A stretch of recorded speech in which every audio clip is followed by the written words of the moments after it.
Misteri keberadaan 108 ijazah milik mantan karyawan di CV Sentososil, Surabaya, Jawa Timur akhirnya terungkap. Keberadaan ijazah eks-karyawan itu ternyata selama ini disimpan di rumah tersangka. Temuan itu berdasarkan hasil penggeledahan yang dilakukan di 4 titik. 108 ijazah itu ternyata disembunyikan Diana di rumahnya yang beralamat di Perumahan Prada Permai 7 nomor 7, Kelurahan Kalikendal, Kecamatan Dukuh Pakis, Kota Surabaya.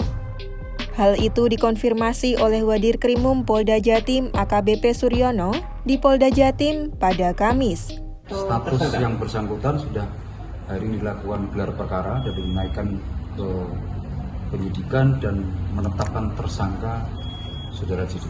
Beberapa ijazah disita atau dibawa oleh pelaku usaha.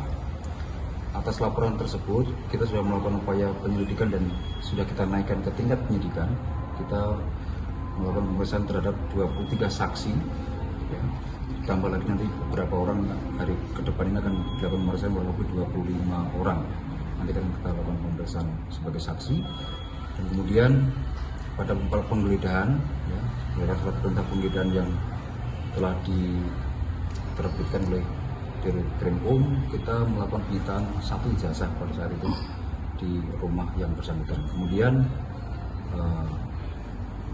terlapor JD saat ini sedang kita pun dari Polrestabes untuk melakukan permintaan keterangan tambahan terkait dengan beberapa yang perlu dilakukan oleh penyidik, dan tadi diserahkan kepada kita 108 ijazah.